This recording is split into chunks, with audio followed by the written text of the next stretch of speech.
वह प्रभाव से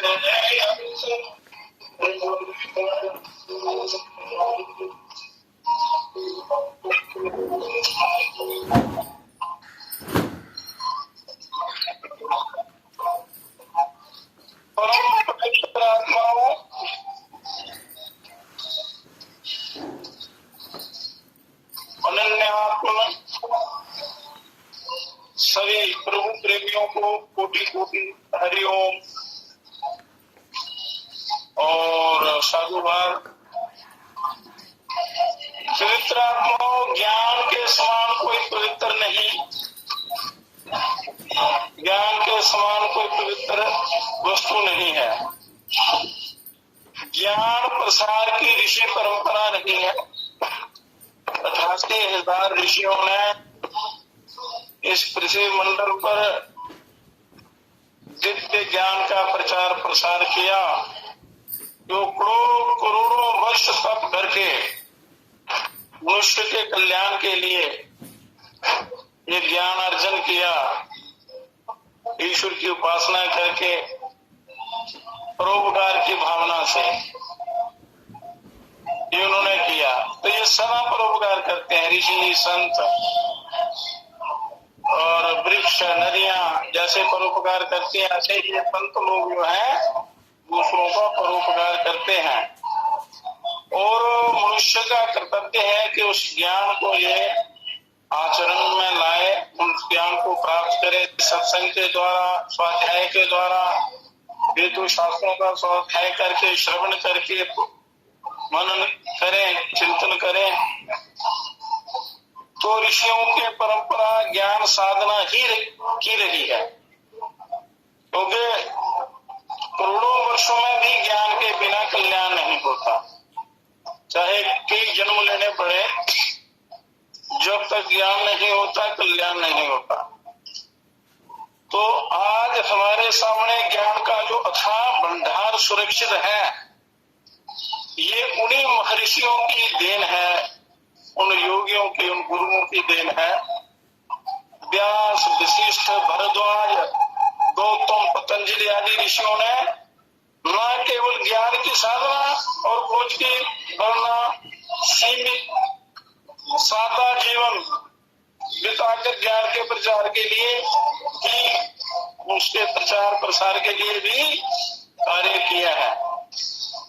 महर्षि चरक हुए, सुश्रुत ने, महर्षि चरक सुश्रुत ने आयुर्वेद क्षेत्र में बहुत सी खोज की और अनुसंधान करके मानव समाज को रोग मुक्त और स्वस्थ बनाने की दिशा में बहुत बड़ा काम किया। आज जितनी भी औषधियां इत्यादि बनती हैं, तो ये उन्हीं का ज्ञान है, चरकादि ऋषि मुनियों का ये दिव्य ज्ञान है। उन्होंने हजारों वर्ष उनका शोध कर करके, अनुसंधान करके मनुष्य के लिए रास्ता सरल बना दिया। फिर भी मनुष्य यदि वो ना करे तो फिर उसको 84 लाख योनियों में भटकना पड़ता है। देव ऋषि नारद स्वयं ना केवल एक भक्त और ज्ञानी व्यक्ति ही थे, वरना उनका ज्ञान प्रसार और लोगों को सत प्रेरणाएं देने का काम और भी महत्वपूर्ण था। वो त्रिलोकी में जाते थे। उन्होंने ऐसी साधना की थी कि अष्ट सिद्धि नवनिधि के दाता, समस्त सिद्धियां उनके पास थी और जिस लोग की इच्छा करते थे वहां तत्काल पहुंच जाते थे और वहां लोगों का ज्ञान देके फिर अंतर्ध्यान हो जाते।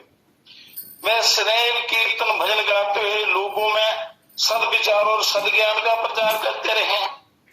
इसलिए ये सदज्ञान का आदान प्रदान होते रहना चाहिए, तभी ये समाज सृष्टि ठीक ढंग से चलती है। जैसे भगवान श्री कृष्ण गीता में कहते हैं कि ये सृष्टि चक्र जो है उसमें आप लोगों के कर्म की सहायता की आवश्यकता होती है, उसके सहयोग की आवश्यकता होती है। वो आपके सहयोग के बिना सृष्टि चक्र चलाना मुश्किल हो जाता है। तो परमात्मा ने सारी शक्तियां दी हैं, सर्व समर्थ बनाया है मनुष्य को कि अपने अपने कर्तव्य कर्मों का पालन करते हुए आप उन्नति को प्राप्त करें, उस परमात्मा को प्राप्त करें, आत्मज्ञान को प्राप्त करें।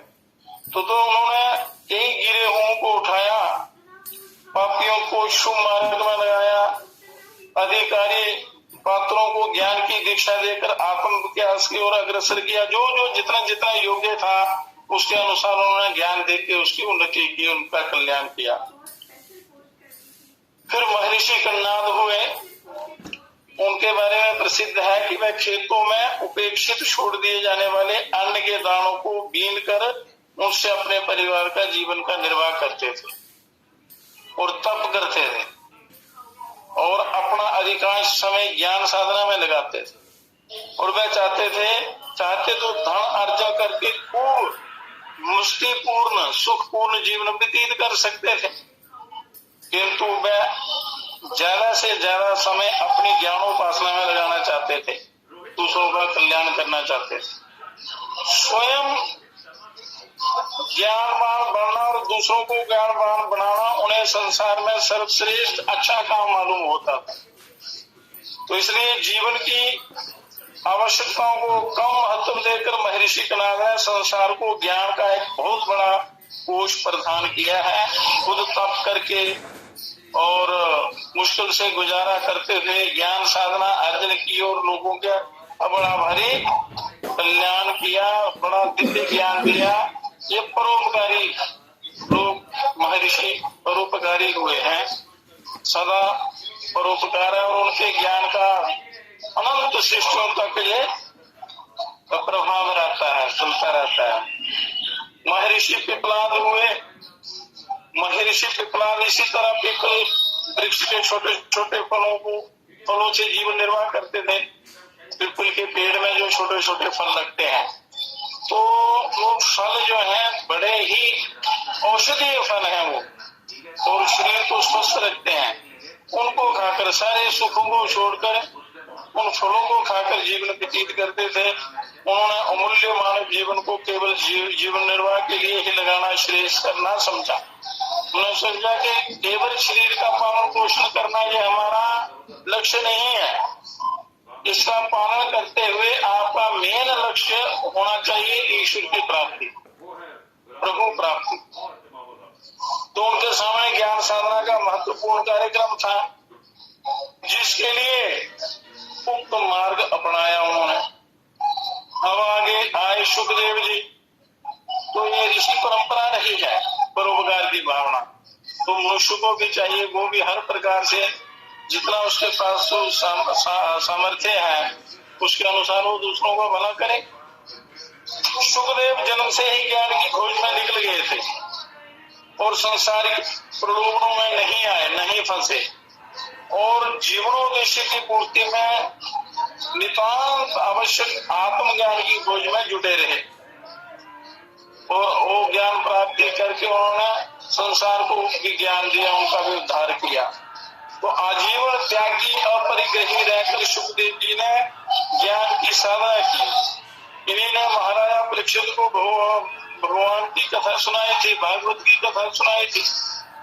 राजा जन्म से जो ज्ञान उन्होंने प्राप्त किया था उसे सारी मानव जाति में वितरित किया, मानव जाति को दिया, मानव जाति का कल्याण किया उन्होंने। तो ये सारे महापरोपकारी थे ये ऋषि मुनि, जिनके ज्ञान का आचरण करके उनको प्राप्त करके हम मानव मनुष्य भी मानव समाज भी कल्याण को प्राप्त होता है। तो महामनीषी चाणक्य जी चंद्रगुप्त मौर्य के मंत्री थे। उन्हीं के प्रयत्नों से मौर्य साम्राज्य का विस्तार हुआ। बड़े ज्ञानी थे, लेकिन ये सब कुछ करते हुए भी चाणक्य ने अपने विद्या प्रेम को नहीं छोड़ा, विद्या को महत्व देते रहे। तो बात है महत्व किया, महत्व किसको देते हैं? संसार को देते हैं या ज्ञान को देते हैं, कल्याण को देते हैं? वरना राज्य के वातावरण से दूर एक कुटिया में रहकर ज्ञान की साधना करते थे, राज्य भी चलाते थे, मंत्री भी थे, पर साधना में रहते थे। साधना करते करते सही मायने में ये राज्य यूं है ऋषि मुनि ही कर सकते हैं, पर ये ज्यादातर ध्यान साधना और उसमें रहते थे, उसके बल से ये सबका कल्याण करते थे। राजाओं को ये ऋषि महर्षियों साधु संतों का दिया हुआ राज्य है। ये साधना कर करके उनको बल प्रदान करते थे। चंद्रगुप्त ने उनके लिए अच्छे प्रबल सुख साधन जुटाए, लेकिन उन्हें स्वीकार न करते हुए चाणक्य अपनी कुटिया में सरस्वती की आराधना किया करते थे। भगवती सरस्वती, सरस्वती ज्ञान का ही स्वरूप है। उनकी आराधना से दिव्य ज्ञान की प्राप्ति होती है। इसी से अध्ययन और अध्यापन दोनों ही कार्य चाणक्य के जीवन के अभिन्न अंग थे। अध्ययन करना और अध्यापन, दूसरों को पढ़ाना। कौटिल्य का अर्थशास्त्र नीति शास्त्र के रूप में चाणक्य की बहुत बड़ी देन उसी ज्ञान साधना का ही परिणाम है। तो जितने भी अब नीतियां बनी हैं उन्हीं के आधार पर बनी है। तो हर ऋषि के आश्रम में एक गुरुकुल रहता था। गुरुकुल बहुत ही आवश्यक थे उन दिनों में, और आजकल भी उनकी बहुत भारी आवश्यकता है। तो उनका बहुत बड़ा महत्व था गुरुकुलों का, और हर आश्रम में गुरुकुल होता था।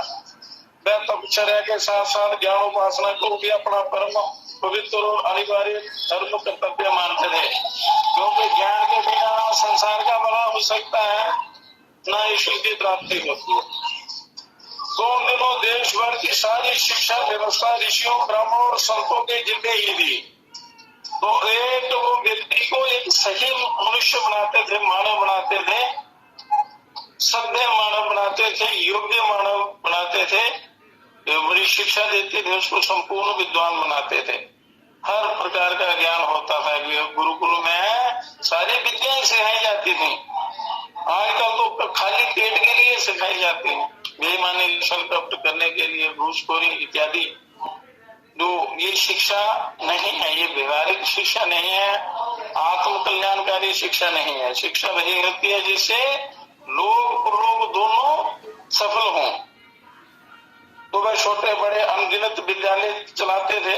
नालंदा, तक्षशिला जैसे विश्वविद्यालय उन्हीं प्रयत्नों से इतने विकसित हुए कि सारे संसार के छात्र उनमें अनेक विषयों की शिक्षा प्राप्त करने के लिए आया करते थे, पूरे विश्व से, और यहाँ की संस्कृति को समस्त विश्व में फैलाया करते थे। यहाँ की संस्कृति को, इसलिए ज्ञान के प्रचार प्रसार के बिना मानव समाज का कल्याण नहीं होता। जैसे भी हो, जितना भी हो सके, तो ज्ञान प्राप्त करने की कोशिश करनी चाहिए, आदान प्रदान करने की कोशिश प्रयत्न करना चाहिए। जितना जिसके पास ज्ञान है वो समाज को दे, बिना किसी स्वार्थ के। तो 23 अष्टावक्र हुए। एक अष्टावक्र गीता भी है, बड़ा दिव्य ज्ञान है उसमें। ज्ञान के द्वारा कैसे अपने ईश्वर की प्राप्ति करनी है, बड़ा रहस्य दिया है उन्होंने अष्टावक्र गीता में। अष्टावक्र गीता में तो अष्टावक्र जी का थोड़ा जहाँ वर्णन करते हैं कि राजा जनपद से गुजर रहे थे, अपने शहर से गुजर रहे थे। तो उनके सैनिक मार्ग में चल रहे लोगों को एक और हटाते जा रहे, रास्ता साफ कर रहे थे, जैसे आजकल करते हैं। कोई मंत्री आता है तो वो करते हैं, पर वो बड़े प्रेम से लोगों को शिष्टाचार पूर्ण उनको उनके लिए मार्ग बनाते थे। कुछ दूर मार्ग में टेढ़े मेढ़े शरीर का एक व्यक्ति मिला। जब आगे गए तो उसको 8 उसमें जो अष्टावक्र थे तो उनका शरीर कुबड़ा था, उससे भी मार्ग से हटने को कहा उन्होंने, टेढ़े मेढ़े शरीर वाले उस व्यक्ति को। लेकिन वह बोला ये जन मार्ग है। वो बोला विद्वान था और बलवान था, आत्मबल था उसमें, उनमें अष्टावक्र में। तो लेकिन वह बोला भाई ये जन मार्ग है, जहाँ सभी को चलने का अधिकार है। राजा का अधिकार नहीं है, केवल राजा के लिए रास्ता है। तो राजा जनता का बनाया हुआ होता है, जनता है तो राजा है। तो जनता ने शक्ति दी है उसको, इसलिए राजा बना। तो जहाँ सभी को चलने का अधिकार है, मैं नहीं हटूंगा पीछे। यदि राजा इतने लंबे चौड़े मार्ग से नहीं गुजर सकता तो किसी अन्य रास्ते होकर चला जाए। और सैनिक ने दृढ़ता भरे शब्दों को सुनकर राजा से शिकायत की, राजा जनक से शिकायत की उसने। तो महाराज जनक ने सोचा कि जिसमें स्वाभिमान और मानवीय गर्मता इतना तेज है वह अवश्य कोई महान व्यक्ति होगा। और राजा नम्रता पूर्वक उनके पास गए। बोलो, जिसमें ज्ञान कम है, जहाँ जो अहंकारी व्यक्ति होता है, होशियार व्यक्ति होता है, तो वो दूसरों से लड़ाई झगड़ा कर लेता है, बुद्धि नहीं होती। परंतु महान व्यक्ति जो होते हैं वो बड़े बुद्धिमान और सरल विनम्र होते हैं। तो राजा जनक बड़े ज्ञानी थे, तो उन्होंने सोचा कि ऐसे आत्मबल से जिसने बोला है कि ये जनपद है, राजा को अगर जाना है तो अलग रास्ते से चला जाए, नहीं तो यहाँ खुला रास्ता है, चला जाए। उन्होंने सोचा कोई बड़ा एक महान व्यक्ति होगा, उनके पास गए और हाथ जोड़े। अपनी सूक्ष्म बुद्धि से राजा ने उस व्यक्ति की गरिमा को समझ लिया और उसे सादर अपना राजगुरु बनाया। मतलब ज्ञान में इतना बल है, विद्या में, ज्ञान में, तप में, तो उन्होंने उसको साष्टांग प्रणाम किया और अपना राजगुरु बनाया, जिन्हें लोग अष्टावक्र नाम से जानते हैं। और बड़े ब्रह्म ज्ञानी थे, उन्होंने लिखी हुई एक गीता है अष्टावक्र गीता, तो उसमें बड़ा उन्होंने दिव्य ज्ञान दिया हुआ है जो राजा जनक को सुनाई थी उन्होंने। तो वो उसका भी यहाँ वर्णन आगे करेंगे। तो आत्मज्ञान जो है ये सबसे बड़ा ज्ञान है। इसकी प्राप्ति के लिए मनुष्य जो है मनुष्य जन्म मिला है। और आत्मज्ञान उपहार में नहीं, एक दृष्टांत के माध्यम से आपको समझाने का प्रयत्न करते हैं कि ब्रह्म विद्या आत्मज्ञान ऐसे ही बिना प्रयास के नहीं मिल पाते। इसके ऐसे ही बिना प्रयास के नहीं मिल पाते। इसके लिए तो कठोर तप करना पड़ता है। और हिरण्यकश्यप का नृसिंह भगवान द्वारा वध किए जाने पर पातालपुरी का राज्य प्रहलाद को मिला। प्रहलाद विष्णु का तप करने लगे, प्रसन्न होकर वह प्रकट हुए और पूछा कि किस पर की कामना है। तो प्रहलाद ने कहा आत्मज्ञान चाहिए। अगर आजकल साधारण व्यक्ति को कोई वर देने के लिए कहे तो वो पूरा दुनिया के भोग मांगे, विषय भोग मांगे, लंबी आयु मांगे और धन मांगे, संसार के वैभव मांगे, राज्य मांगे। परंतु उन्होंने कहा कि मुझे, प्रहलाद ने कहा मुझे आत्मज्ञान चाहिए। अभी असुर जोनी में था, परंतु अंतःकरण पवित्र 7-6 लोगों की संगति से स्वभाव बड़ा निर्मल हो गया था। तो उन्होंने कहा मुझे आत्मज्ञान चाहिए। तब विष्णु ने कहा हे वत्स, ये ऐसा उपहार नहीं है आत्मज्ञान जो वर में दिया जाए आपको, जिसमें कोई किसी को दे सके। इसके लिए चिंतन और मनन करना पड़ता है। ये वर वाली चीज नहीं है। जिज्ञासा जगानी होती है और बुरे संस्कारों के भव बंधनों को तोड़ना पड़ता है और तभी आत्मज्ञान मिलता है। ऐसे आत्मज्ञान मुक्त में नहीं मिलता। किताबें पढ़ने आत्मज्ञानी हो गए और बड़ी बड़ी बातें कर ली, ऐसे आत्मज्ञान नहीं हो सकता है। इसके लिए साधना करनी पड़ती है, अनुभव करना पड़ता है। और ये तर्क वितर्क, बहस मवासा और ऐसे खोखले ज्ञान से आत्मज्ञान नहीं होता। कहते हैं कि तुम दूसरे तप में इन्हीं प्रयासों को कार्यान्वित करो, मैं तुम्हें सफल बनाने में सहायता करूंगा। कि तुम प्रयत्न करो, साधना करो, शास्त्रानुसार चलो, गुरुओं की आज्ञा का पालन करो, तप करो, तो उसमें मैं आपकी सहायता करूंगा, तेरी सहायता करूंगा। तो विष्णु की स्पष्टोक्ति सुनकर प्रहलाद ने वही प्रयत्न करना शुरू किया और जिनसे जकड़े हुए बंधन टूटे फलस्वरूप उन्हें ब्रह्म ज्ञान की प्राप्ति हो गई। जो उन्होंने मार्गदर्शन किया, परमात्मा ने संकेत किया, उन्होंने दृढ़ निश्चय से तप किया, साधना की, ज्ञान अर्जन किया, तो फिर उन्हें ब्रह्म ज्ञान की प्राप्ति हो ही गई। तो ये उपहार में नहीं मिलने वाला है, ये बात तो उसे नहीं मिलेगा। जो ज्ञान दिया जाता है उस पर अभ्यास करना पड़ता है। इसलिए लोग कहते हैं कि हम साधना करते हैं, कोई फल नहीं मिलता, ये नहीं होता, क्योंकि उसमें तप करना पड़ता है, स्वाध्याय करना पड़ता है, फिर अपने आप अपने अंदर से वो ब्रह्म ज्ञान प्रकट होता है, वो सब आपके अंदर है, परंतु बिना अभ्यास के, बिना वैराग्य के वो नहीं मिलता। वशिष्ठ बोले कि हे राम, तुम मुझसे उपहार में आत्मज्ञान मत मांगो, माया का प्रपंच समझो और उसे तोड़ने का प्रयत्न करो, तभी अभिष्ट की प्राप्ति होगी। तो बिना साधना के, बिना अभ्यास के आपका कल्याण नहीं हो सकता। इसके रहस्य को समझना है, फिर उस पर आपने चिंतन, मनन, निधि ध्यासन, अभ्यास करना है।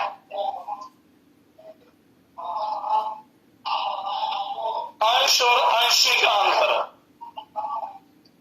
हम परमात्मा का अंश हैं, अंश और अंशी में क्या अंतर है? जीव और परमात्मा। बिना गुरु के जीवन यात्रा पूरी कैसे हो, इसलिए बार बार लोग गुरुओं का चिंतन करते हैं। बिना गुरुओं के कोई भी काम सिद्ध नहीं होता। संसार का कोई भी काम हो, उसमें कोई ना कोई गुरु चाहिए। तो बिना गुरु के जीवन यात्रा पूरी नहीं होती। घाट पर चलने वाली नाव में बैठकर दिन भर यात्री आसानी से सुविधापूर्वक पार होते थे। एक यात्री बड़ा जिद्दी था,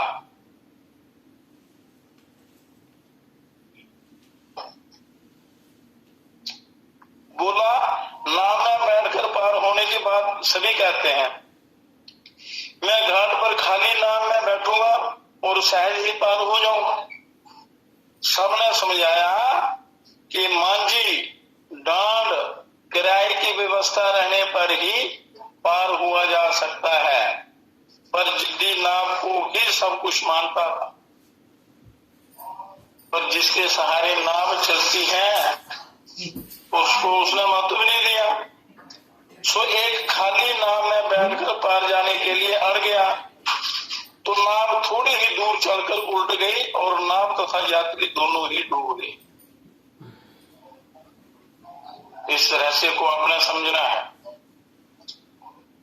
तो भगवान का नाम नाम तो है, पर उसके साथ जीवन परिष्कार और सुयोग्य गुरु का मार्गदर्शन भी चाहिए, पतवार भी चाहिए, मलाह भी चाहिए, नाम भी चाहिए, मार्गदर्शन चाहिए। तो आज के युग में नर तो मनुष्य खोखला ये कहे कि मैं बस मलाई जब रहूंगा तो पार हो जाऊंगा, नहीं। उसमें शास्त्रानुसार जो कर्तव्य कर्म बताए हैं, गुरुओं की भी आवश्यकता होती है। नाव तो नाम रूपी नाव में बैठकर गुरु जो है वो पतवार और केवट का काम करते हैं, पार लगा देते हैं, नाव तभी नाव चलती है। ऐसे बैठ जाएंगे तो पलट जाएंगे और डूब जाएंगे। ऐसे ही बिना साधन के, बिना ज्ञान के, बिना गुरु के निगुरे होकर आप कुछ भी करोगे तो नहीं होगा, कुछ नहीं होता। तो आज के युग में नर पामर को बहुत है, श्रेष्ठ नरों का अभाव है। सज्जनों का संग बड़ा जरूरी है।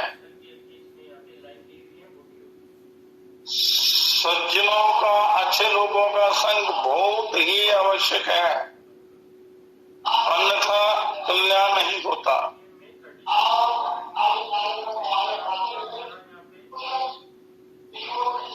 वो ग्रीस के एक व्यक्ति थे, वो भरी दोपहर में जल्दी लालटेन लेकर चारों ओर नजर दौड़ाते चल रहे थे।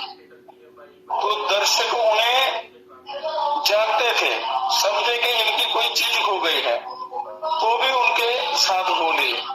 थोड़ी दूर चलकर साथ लगे दर्शकों ने पूछा, क्या तलाश कर रहे हैं भाई साहब ये लालटेन लेकर? दिन में लालटेन की क्या जरूरत पड़ी है? दिन में तो सूर्य का प्रकाश होता है, तो उसमें लालटेन की क्या जरूरत पड़ी? तो उस डायोजेनिस ने कहा कि मुझे एक भले आदमी की जरूरत थी, एक अच्छे आदमी की जरूरत थी। सो आप लोगों के चेहरे पर प्रकाश डालते हुए आगे बढ़ता जा रहा हूँ। बात को आगे जारी रखते हुए कहा कि अब तक की जांच पड़ताल में धनी, विद्वान, शिल्पी, व्यवसाय, मजदूर आदि तो अनेक मिले, बड़े बड़े धनवान लोग मिले, पर सज्जन एक भी नहीं मिला। और इसी तलाश में आगे बढ़ता जा रहा हूँ। तो हर युग में ऐसे महामानव जन्म लेते हैं जो अपने सुयोग्य मार्गदर्शन से नर रत्नों को जन्म देते हैं। विद्या रूपी संस्कारी शिक्षा ही इसकी पृष्ठभूमि बनाती है। तो इसलिए अच्छे आदमी की, अच्छे लोगों की जरूरत है। समाज को अच्छा बनना चाहिए, तो अच्छा कैसा बनेंगे? सत्संग करेंगे, सद्ज्ञान की प्राप्ति करेंगे, ईश्वर की प्राप्ति करेंगे तभी। तो उसके लिए आपको अंदर झांकना पड़ता है अपने हृदय में। गुरु अज्ञान के अंधकार को दूर करके सही रास्ता दिखाते हैं, इसलिए गुरुओं की जरूरत होती है। और ये मार्गदर्शन ही व्यक्ति को आत्म तत्व की सच्ची जानकारी देता है। अंदर झांको, सुमरन शुल्क लगाए करें, मुख से कृष्णा बोल, बाहर के पट दे के अंतर के पट खोल, अंदर के पट खोल, अंतर के पट खोल, हृदय के अंदर की तरफ आपने देखना है। तो श्रुतिधर ज्ञानी थे, स्वच्छता तलाश करने निकले। सर्वत्र कूड़ा कचरा बिखरा हुआ था। जलाशय में नहाए तो उसमें मेंढक मछलियों का मल, प्रभात की पवने में बैठे तो उसके साथ भी धूली कण उड़ रहे थे। काया को देखा तो भी में मलमूत्र की गठरी देखी कि मलों से भरा हुआ शरीर है। स्वच्छता उनको कहीं नजर नहीं आई। चंद्रमा में कलंक, सूर्य में ताप, रात्रि में अंधकार देखा तो दोष मुक्त स्थान कहीं नहीं मिला ही नहीं।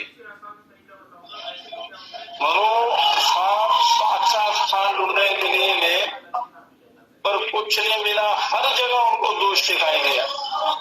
तो उनके मन को पढ़ रहे गुरु मुनिराज उद्दालक ऋषि ने कहा कि हे तात, अपना मन और दृष्टिकोण पवित्र करो, क्योंकि जब तक आपके अंदर में मैं, आपके मन में, अंतःकरण में मैल है, मन है, तो सारा संसार आपको दूषित दिखाई देगा। तो उन्होंने कहा गुरुओं ने कि तात, अपना मन और दृष्टिकोण पवित्र करो, और बाहर तो सर्वत्र अमंगल ही भरा पड़ा है। अपने अंदर जाको, अपने आप में जो बुराइयां हैं उनको दूर करो और अपने हृदय रूपी गुफा में प्रवेश करो। तो इसलिए मनुष्य को इतना परम पवित्र और परम मूल्यवान, अमूल्य जीवन जिसका कोई मूल्य ही नहीं है, मिलता ही नहीं है दोबारा, तो मिला है तो मनुष्य को अपने लिए सोचना चाहिए, बोला आत्म कल्याण के लिए। तो बाहरी चकाचौंध में फंसकर मनुष्य अपना सर्वत्र बर्बाद कर देता है। ये ऐसी गहरी माया है जिससे निकलना बड़ा कठिन हो जाता है।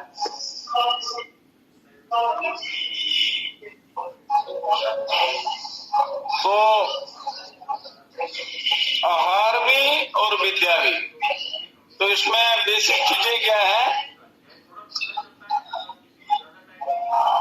अगर आप गुरु धारण करते हैं, देख सुनकर करने चाहिए, और गुरु का परीक्षा ले और उन्हें तत्व विद्या का मर्म समझाए। शिष्यों की इच्छा के अनुसार नहीं, शिष्य लोग क्या चाहेंगे, संसार के भोग चाहेंगे, संसार की चीजें चाहेंगे, ये मेरा शरीर ठीक कर दो, मेरा ये दुख कर दो, मुझे धन दे दो, मुझे विषय भोग दे दो, मुझे, और आत्मज्ञान की बात नहीं करेंगे। परंतु जो सही दायित्व है गुरुओं का यही है कि वे उनकी परीक्षा लेते रहें और उनको तत्व विद्या का मार्गदर्शन करते रहे, उनको उन पर चलाते रहे, ताकि जीव का असली उद्धार हो, असली इच्छा उसकी पूरी हो। तो महर्षि उदालक जी ने उन गुरुकुल प्रवीण छात्रों को बुलाया, महर्षि उदालक जी ने, क्योंकि हर आश्रम में गुरुकुल होते थे, तो उन्होंने छात्रों को बनाया और परीक्षा लेने के लिए उनके आहारों को एक मास के लिए बदल दिया। देखो, खान पान आपका जब तक शुद्ध नहीं होगा तब तक आपको आत्मज्ञान की प्राप्ति कैसे होगी, सही दिशा में नहीं बढ़ पाएंगे। तो एक मास के लिए उनके आहारों को बदल दिया। अवधि पूरी होने पर सभी को बुलाया गया और उनकी स्थिति जांची गई, उनकी परीक्षा की गई। मतलब ऋषि मुनियों ने जिन आहारों को निषेध किया है तो वो अनुभव कर करके किया है, पर मनुष्य अपनी मनमानी करके, मनमाना आचरण करके अपना जीवन बर्बाद कर देता है। तो उन्होंने जांच की, सबकी जांच करवाई। जिसे 1 महीने भूखा रखा गया था वह सब कुछ भूल गया, आंखों के सामने अंधेरा छाने लगा, स्मृति जवाब दे रही थी। जिसने तामसिक वस्तुएं खाई उसकी चंचलता बढ़ गई और पढ़ने से मन उछट गया था, और जिससे आहार में मादक द्रव्यों का समावेश था, नशे का समावेश था, उसने अध्ययन में अरुचि दिखाई और घर लौटने की आज्ञा मांगने लगा कि मुझे घर जाने दो। इसी प्रकार किसी को झगड़ालू, किसी को शांत, किसी को सौम्य, किसी को उद्यत पाया गया। तो अध्ययन पर भी इस बदली माना स्थिति का वैसा प्रभाव पड़ रहा था, पढ़ाई पर भी, क्योंकि खान पान अलग अलग उनको खाने दिए गए, आहार दिए गए, उसी अनुसार उसका 1 महीने में, क्योंकि जो हम खाना खाते हैं, अन्न खाते हैं, तो उसका 40वें दिन में ये ओज बनता है, दिमाग बनता है। पहले अन्न खाते हैं तो रस बनता है, रस का रक्त, रक्त से मांस, मांस से आगे मेद, हड्डी इत्यादि, उसके बाद वो ओज बनता है, तेज बनता है, बुद्धि बनती है, स्वभाव बनता है। इसलिए उनको 1 महीना, 1.25 महीना उनको खाली मतलब अलग अलग आहार दिए गए। तो ये परिवर्तन अगर ऐसे बताते हुए उदालक जी ने छात्रों से कहा कि अन्न से ही प्रकारांतर से बुद्धि और चित्त बनता है। मतलब जैसा अन्न, जैसा आहार आप ग्रहण करते हैं उसी के अनुसार आपका मन, बुद्धि, अंतःकरण बनेगा, उसी के अनुसार आपका कर्म होगा। तो जैसा खाना आया जाता है वैसा ही मन बनता है। विद्या को जितना महत्व दिया जाता है उतनी ही अनुकूल, उतना ही अनुकूल आहार पर भी ध्यान दिया जाना चाहिए। जितना विद्या उतना आहार पर भी जोर देना चाहिए। आहार मूल है आपका। तो ऋषि मुनि कहते हैं कि आहार शुचि, विचार शुद्धि, व्यवहार शुद्धि, ये तभी मनुष्य एक सही इंसान बनता है। तो इसमें ये सब करते हुए मनुष्य को संसार से जब तक वैराग्य नहीं होगा तब तक कल्याण कैसे होगा। तो वैराग्य जब तक नहीं होगा तो रुचि नहीं होगी परमात्मा की तरफ, तो आप संसार की तरफ भागेंगे, विश्व भोगों की तरफ भागेंगे, क्योंकि रंग बिरंगी जो वस्तुएं हैं ये अपनी ओर आकर्षित कर लेती हैं। इंद्रियां के होंगे, बाहर को देखते हैं तो बाहरी पदार्थ इनको बड़े अच्छे लगते हैं। बंगाल के रामकृष्ण परमहंस की सत्संगति से एक युग के मन में वैराग्य पैदा हो गया। रामकृष्ण परमहंस जी बड़े सिद्ध हुए, उनकी संगति से एक व्यक्ति को वैराग्य हो गया। अपनी सारी संपत्ति गरीबों को बांट दी, बांटकर उसने 1000 मुद्रा परमहंस देव को भेंट करनी चाहिए उनको। पर लोगों के ये बतलाने पर कि परमहंस देव ऐसी भेंट स्वीकार नहीं करेंगे, उसने 1, 2, 3, 4 हजार तक गिनकर सब मुद्राएं नदी की धार में फेंक दी। खाली हाथ परमहंस के पास जाकर उसने ये हाल क्या सुनाया।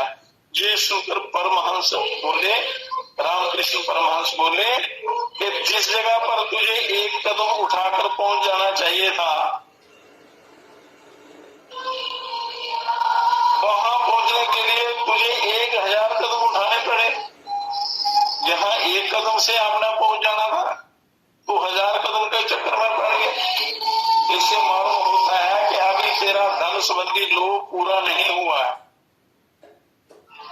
धर्म कार्य में यदि तू इस प्रकार गिन गिन कर पर कदम रखेगा तो उस स्थान तक पहुंच ही नहीं पाएगा। जा बाजार से किसी शराब की दुकान पर बैठकर धन गिनने की अपनी इच्छा को पूरी करो, तब बिना गुरु के, बिना वैराग्य उसको होना चाहिए था। जब वैराग्य हुआ तत्काल सब छोड़ के अपने आत्मचिंतन में लग जाना चाहिए गुरुओं की आज्ञा में। पर वो उसमें वैराग्य तो हुआ पर पूर्ण वैराग्य नहीं हुआ, मन फंसा रहा। तो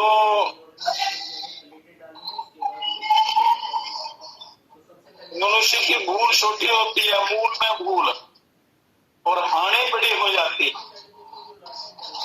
इसलिए मूल में भूल नहीं होनी चाहिए। मूल में भूल हो जाए तो कल्याण नहीं होता है।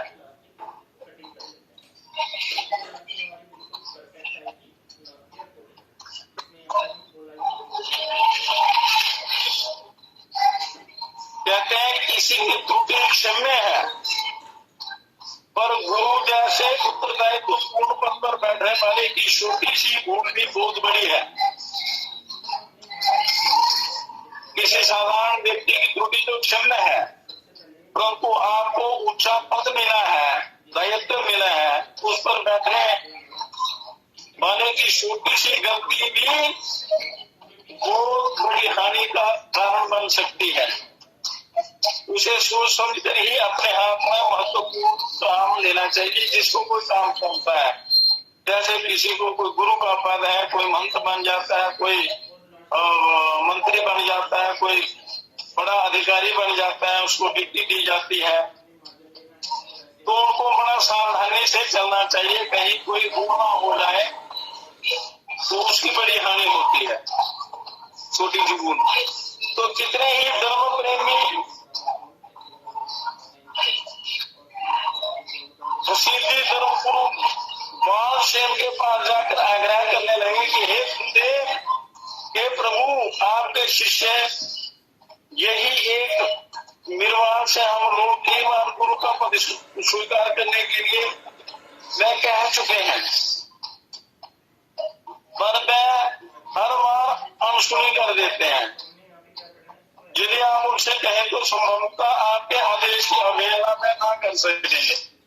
तो धर्म गुरु बोले, उन्होंने उस निर्वाण को बुलाकर कहा कि तुम्हें अपनी जिद छोड़ देनी चाहिए। जानते हो मेरे आदेश की अवहेलना तुम्हें ना इस लोक का रखेगी और ना परलोक का रखेगी, कहीं का नहीं रखेगी। गुरुओं की अवहेलना या मार्गदर्शन की अवहेलना या ईश्वर के ज्ञान की अवहेलना मनुष्य को कहीं का नहीं छोड़ती, इसलिए अवहेलना नहीं करनी चाहिए।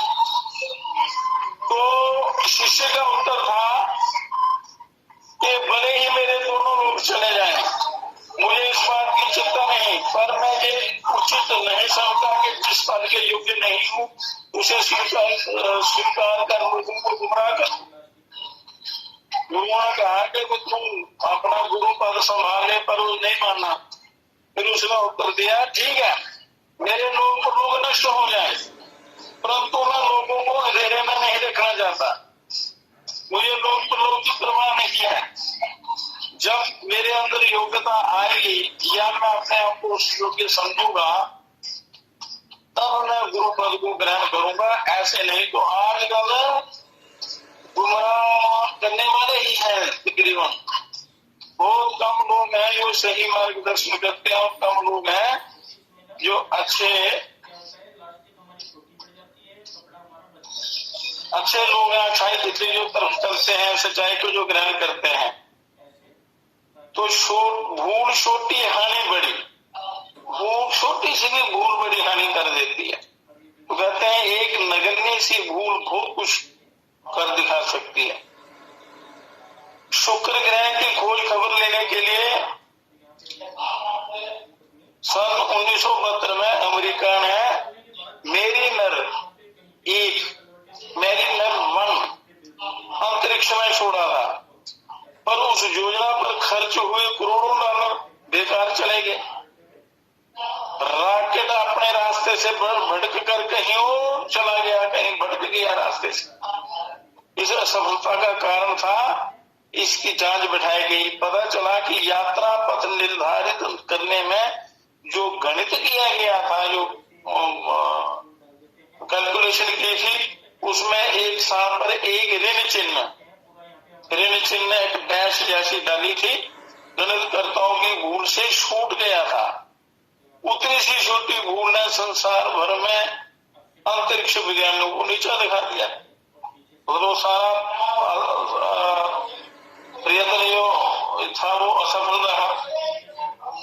अभी भी जैसे कि ज्ञान जो है वो रास्ते में ही नष्ट हो जाते हैं, तो छोटी छोटी गलतियां जो है वो बड़ी भूल कर देती हैं। इसलिए धीरे सहजता से काम करना, धीरे करना, पूर्ण रूपेण करना, सही करना, और अच्छी अच्छाई होगी तो समझो आधा सफर तय हो जाता है, कार्य सिद्धि हो जाती है। तो इस प्रकार छोटी सी गलती भी बड़ा अनर्थ कर देती है। उसी प्रकार अपने जीवन में आप छोटी छोटी गलतियां, जैसे प्रातः काल शास्त्रों में लिखा है ब्रह्म मुहूर्त में जागना चाहिए, उस समय साधना करनी चाहिए, तो उससे कल्याण होता है, आत्मोन्नति होती है, आत्मज्ञान मिलता है, जीवन सफल होता है। पर मनुष्य नहीं, आलस्य परमात्मा छोटी सी गलती, छोटी नींद के उस प्रभाव में आकर मनुष्य अपना जीवन बर्बाद कर देता है। करोड़ों मील दूर चला जाता है ये व्यक्ति। तो विद्या धना पुरुषा सा प्रपक्ष मुनि पुंगवा कात्यायन महर्षि तंग लोक मंगल कामया।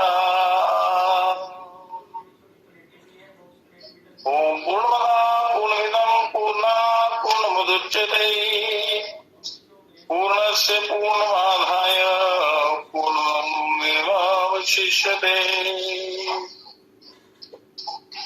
तो अब भगवान श्री कृष्ण यही ज्ञान अर्जुन को दे रहे हैं कि तू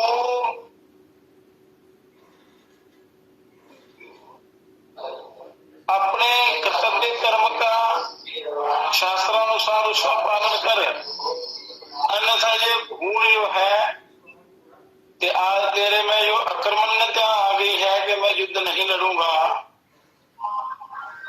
पर ये तेरा कर्तव्य कर्म है, संसार के लिए भी कल्याणकारी है, इसको यदि नहीं करेगा तो तेरा बड़ी हानि होगी। तो अब सृष्टि चक्र के अनुसार चलने और अपने कर्तव्य का पालन करने की जिम्मेवारी मनुष्य पर ही है। अतः जो मनुष्य अपने कर्तव्य का पालन नहीं करता, उसकी ताड़ना भगवान आगे के श्लोक में करते हैं। भगवान कहते हैं कि मेरा आदेश है, आज्ञा है कि मनुष्य को दिशा निर्देश है कि मनुष्य को अपने कर्तव्य कर्म का पालन करना चाहिए, उसके बिना उसका कल्याण नहीं होगा।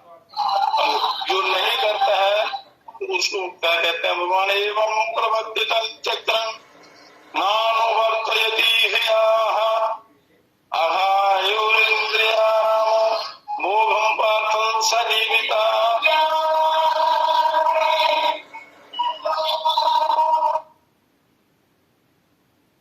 हे पार्थ, जो मनुष्य इस लोक में इस प्रकार परंपरा से प्रचलित सृष्टि चक्र के अनुसार नहीं चलता, वह इंद्रियों के द्वारा भोगों में रमण करने वाला अघायु पापमय जीवन बिताने वाला, अघायु कहते हैं, अघायु पापमय जीवन व्यतीत करने वाला, जीवन में पापाचार करता है, हिंसक होता है, मादक पदार्थ सेवन करता है और उल्टा सीधा खान पान, उल्टा आचरण, व्यभिचार, भ्रष्टाचार, पापाचार करता है मनुष्य, करने वाला मनुष्य व्यर्थ ही जीता है, उसका जीना व्यर्थ है। परंपरा से जो सृष्टि के चक्र जो परमात्मा ने चलाया है, जो उन्होंने विधि विधान दिया है, उसके अनुसार नहीं चलता तो उसका जीना व्यर्थ होता है। भगवान अर्जुन के लिए पार्थ संबोधन करके कहते हैं, बता रहे हैं कि तुम उसी पृथा के पुत्र हो जिसने आजीवन कष्ट सहकर भी अपने कर्तव्य का पालन किया था। अतः तुम्हारे से भी अपने कर्तव्य की अवहेलना नहीं होनी चाहिए, और अवहेलना का परिणाम बड़ा भयंकर होता है। जिस युद्ध को तू घोर कर्म कह रहा है, मैं तेरे लिए घोर कर्म नहीं, वो यज्ञ है, इसलिए उसका पालन करना तेरा परम कर्तव्य है। इसका पालन करना ही सृष्टि चक्र के अनुसार बरतना है, सृष्टि के अनुसार चलना है। तो इसका पालन ना करना सृष्टि चक्र के अनुसार ना बरतना है। तो इस जैसे रथ के पहिए का छोटा सा अंश भी टूट जाने पर रथ के समस्त अंगों को और उस पर बैठे रथी और साथियों को धक्का लगता है। किसी गाड़ी का इतनी बड़ी गाड़ी होती है, छोटा सा कोई ऊर्जा खराब हो जाए, टूट ठप हो जाती है, सबको झटका लगता है, बेकार हो जाते हैं सारे। ऐसे ही जो मनुष्य सृष्टि चक्र के अनुसार नहीं चलता, वह सृष्टि के संचालन में बाधा डालता है।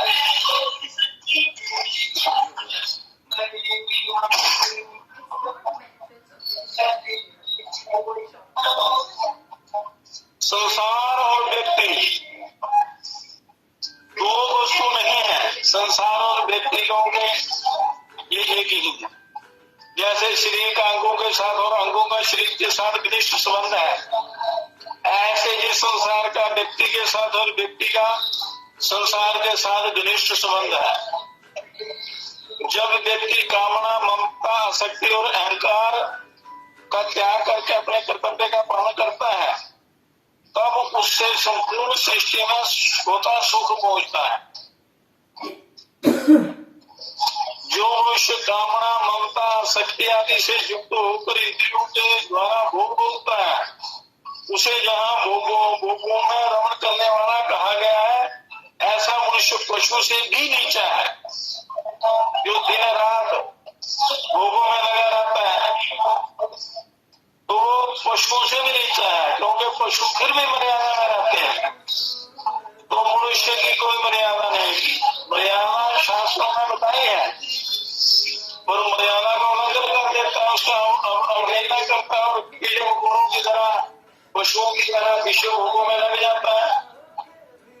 क्योंकि पशु नए पाप नहीं करता, पहले किए गए पापों का फल भोगकर निर्मलता की ओर जाता है, परंतु इंद्रिया मनुष्य नए पाप करके पतन की ओर जाता है, नए पाप करता है और नरक की तरफ जाता है, और साथ ही सृष्टि चक्र में बाधा पैदा करके संपूर्ण सृष्टि को दुख पहुंचाता है।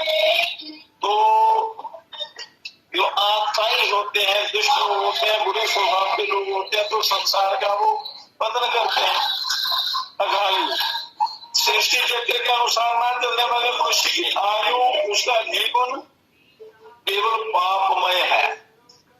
कारण यह है कि इंद्रियों के द्वारा भोग बुद्धि से भोग भोगने वाला मनुष्य हिंसा रूप पाप से नहीं बच सकता। जो विषय भोगी व्यक्ति है तो किसी हर प्रकार की हिंसा करता है। स्वार्थी, अभिमानी, भोग तथा संग्रह को चाहने वाले मनुष्य के द्वारा दूसरों का अहित होता है, भला नहीं होता। अतः ऐसे मनुष्य का जीवन पापमय होता है। और गोस्वामी तुलसीदास जी भी कहते हैं रामायण में, क्योंकि रामायण, गीता, पुराण, उपनिषद सब ये वेदों के ही सारे अंश हैं, अनुभव करके लिखे हैं। कहते हैं कि परद्रोही पर दार रत, पर धन पर अपवाद, ते नर पापमय, देहेंद्र मनु याद श्यावर राम जय जय राम। के परद्रोही परदार रत, परद्रोही निंदा चुगली करने वाला, दूसरे प्राय स्त्रियों को बुरी दृष्टि से देखने वाला, प्राय धन पर बुरी नजर रखने वाला, प्राय लोगों के बीच लड़ाई झगड़े करवाने वाला, वो ऐसा पापमय मनुष्य होता है। और पापमय देह धारण करके पापाचरण करता है और बड़े नरकों को प्राप्त होता है। कहते हैं अपने कर्तव्य का पालन न करने वाले मनुष्य की भाषा में निंदा या ताड़ना करते हुए भगवान कहते हैं कि ऐसा मनुष्य संसार में व्यर्थ जीता है, वह मर जाए तो अच्छा है। कहने का तात्पर्य यह है कि वो संसार में भार रूप है। तात्पर्य यह है कि यदि वह अपने कर्तव्य का पालन करके सृष्टि को सुख नहीं पहुंचाता तो कम से कम दुख तो ना पहुंचाए। अगर आप किसी का भला नहीं कर सकते हो तो बुरा भी मत करो। अच्छा करने में आपको कोई तकलीफ होती है तो बुरा नहीं करना है, बुरा भी नहीं करना चाहिए। बुरा करके खुश नहीं होना चाहिए, तो अपना पतन पहले होता है। तो पृथ्वी का कम से कम इतना सहयोग करो कि पाप ना करें।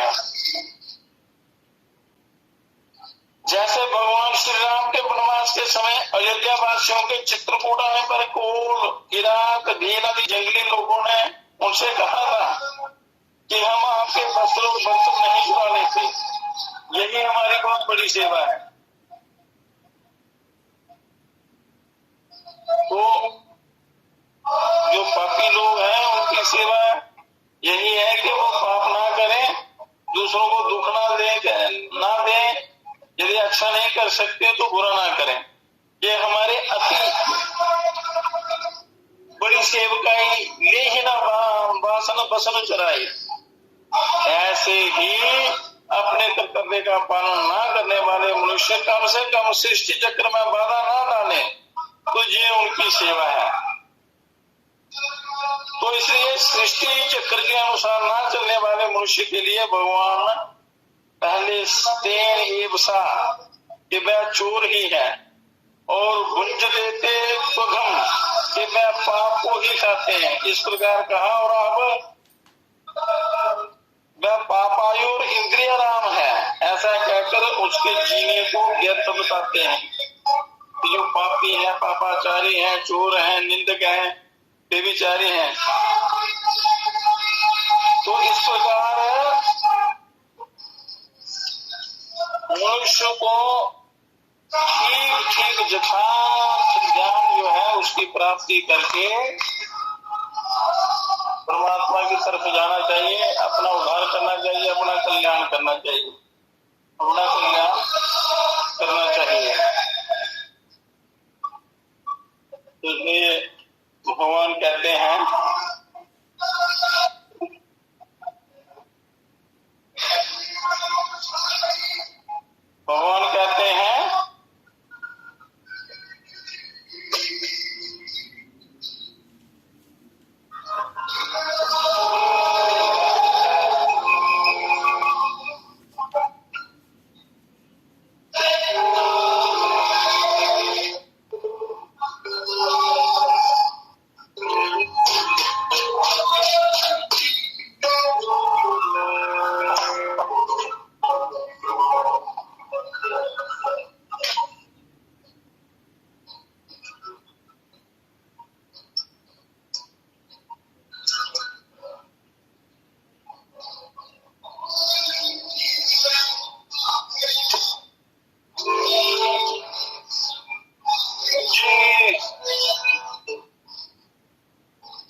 मारनहार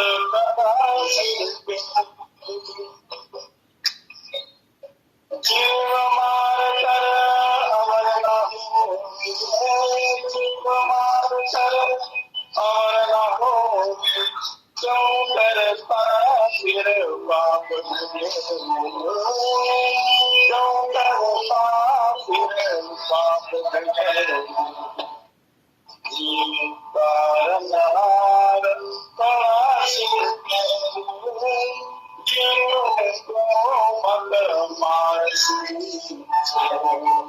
मारनहार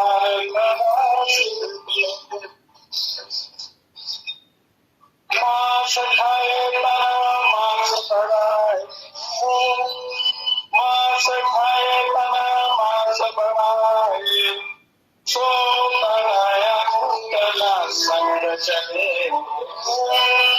सो तनाया तना संग चले, मारनहार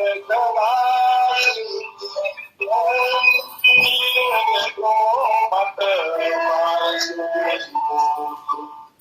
मारनहार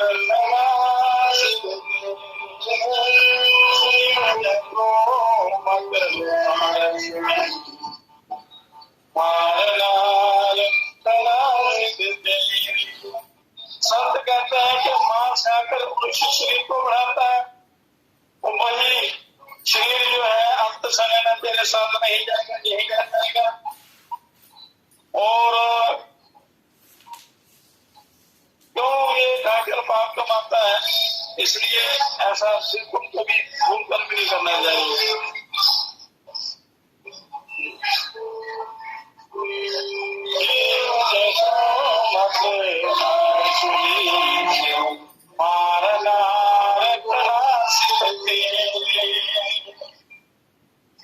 ईश्वर के सब पुत्र बराबर, ईश्वर के सब पुत्र बराबर, निज निज नैन मत में, निज ऊंच नैन मत में, जिनको मत मार छुरी से, जीवन को मारनहार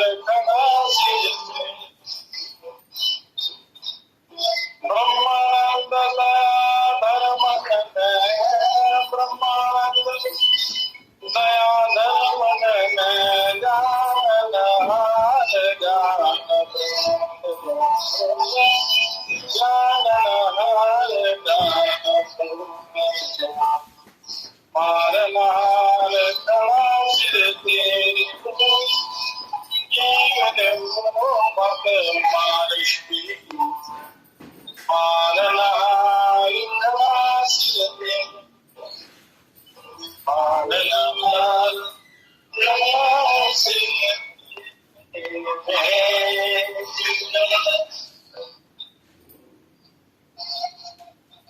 गुरु सच्चिदानंद भगवान की जय। हे परम पिता हे विश्व पिता, हे राष्ट्रपिता हे जगदाधार, हे करुणामय दीन दयालो, पूर्ण गुरु हे अपरंपार, हे महेश अब शीघ्र कृपा कर, हमें दीजिए योग विचार, मानवता के प्रेरक बनकर नाथ करे सुखमय संसार। हे परम पिता हे विश्व पिता, हे राष्ट्रपिता हे जगदाधार। हरि ओम शांति।